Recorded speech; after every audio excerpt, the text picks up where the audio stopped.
Let's look at the density of some metals. So I'm getting a little lab notebook set up. I would love for you to do this as well. You could have this be a notebook that you use for, all of your stuff and keep it all together, a separate lab notebook, whatever you like. I've been having you do stuff on pen and paper, and labs in particular, I think is really great. So it's a good skill to learn. If it's the worst idea in the world for you, don't bother. But this is what I recommend. So we're going to do our density of solids lab.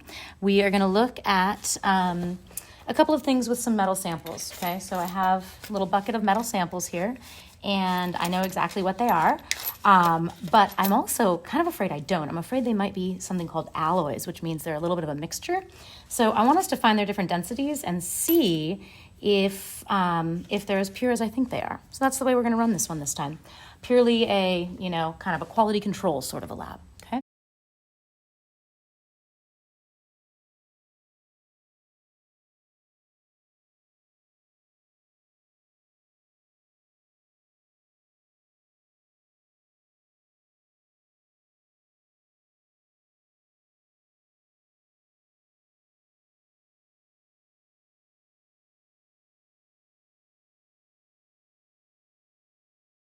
So here we are.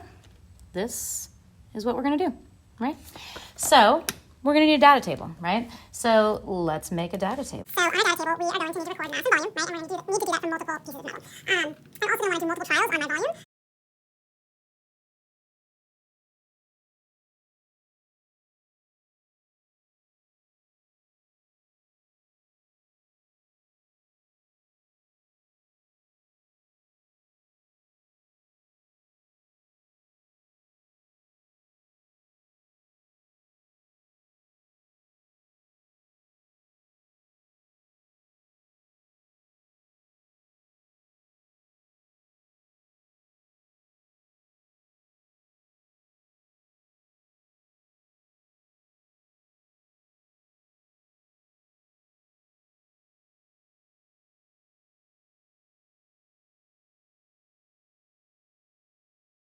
Sample will be submerged, but not so much that it's going to overflow. And for me, I'm really wanting to keep it in the camera view. So I don't know how much is in there. I just kind of dumped some in. What I do need to know is exactly how much water is in there, right? I don't care what amount I started with. I just have to make sure I record whatever that amount is perfectly, okay? So we're going to look, and this is your first lab lesson online. It's interesting. And we are going to see that the water, right, is right here, right at that little curve there. That's called the meniscus. So when you read a graduated cylinder, you must get your eye directly to the bottom of that curve, that meniscus, and that is in fact where you read. So if I'm looking at these numbers, I see 20 milliliters. The tick mark between 20 and 30 would be 25. So that makes this 26, 27, 28. But it's not right on 28. It's a little above 28, but it's below 29. So I am going to estimate that next digit as a 5. Call it half, right? So we'll call this 28.5 milliliters. Right? Then I put my sample in. So I'm working on titanium. That's where I am in the little notebook. So I have a little metal sample here. Since this graduated cylinder is glass, I'm going to be real careful with how I add these metals. I'm just going to let it kind of slide in. We're going to hope we don't break anything. All right. So my sample of titanium is in there. This is the same one I weighed. And now we're going to read that volume again. So when I look, I see it is above 30. It is, I would say it was right at 31. So the number I'm going to write down is 31.0 milliliters, right? I'm still going to state that next number. That is your job. When you are reading an analog device, so a graduated cylinder, a thermometer, anything where you're reading tick marks, essentially, it is your duty as the scientist to estimate the next place in your number.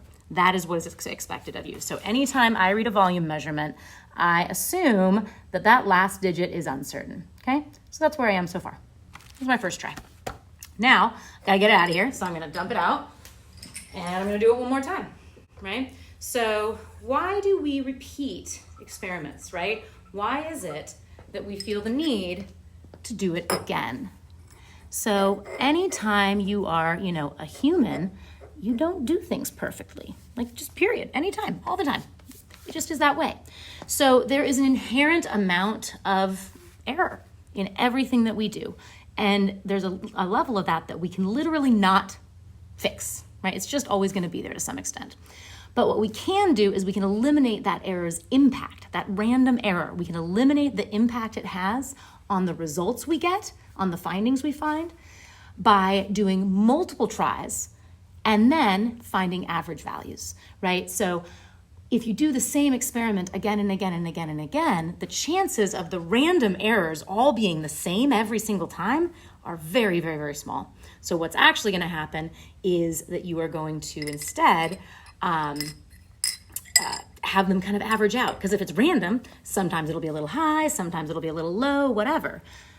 So multiple trials, find an average, and you get a more realistic number. It eliminates the effect of those random errors. So if you want more practice looking at values and measurements, go ahead and keep watching the entirety of the rest of this video. I am showing you in double speed at least all of the measurements that I took. They're all here. That is what makes the video so very long, even at double speed. So please, please, please skip ahead to the data table if you would like, but if you want a little more practice seeing about reading these volume measurements, go right ahead. And I will see you in a few minutes when we hit the data table.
All right, now that we've collected all of our data, you can see it here in the data table. Feel free to pause to get down any detail that you're missing.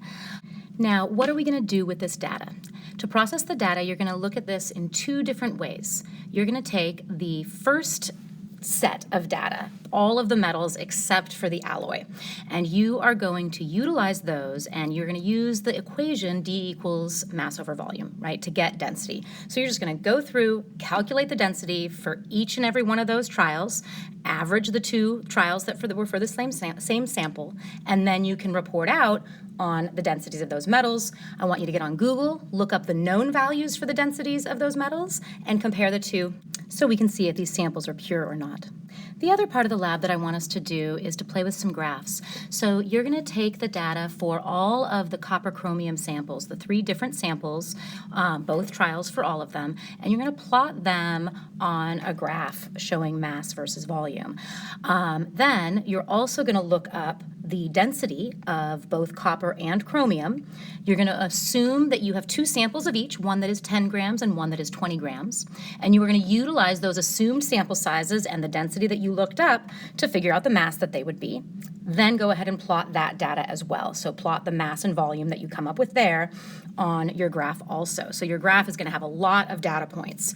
Then you're going to go ahead and add that line of best fit to each of the 3 sets of data. One set of data is the copper, one set of data is the chromium, and the third set of data is your measured data, and that's for the copper chromium. We're going to be able to use this graph to consider what do we think the composition of that alloy is. Which of those pure elements, copper and chromium, does it have more of?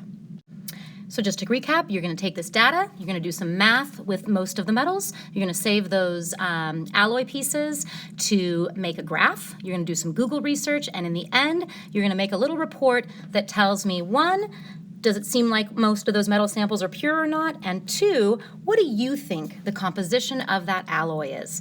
How much copper and how much chromium? And we're looking at a ballpark figure here, so don't stress the exactness of that too much. We don't really have any way of knowing that exactly right now. All right, good luck.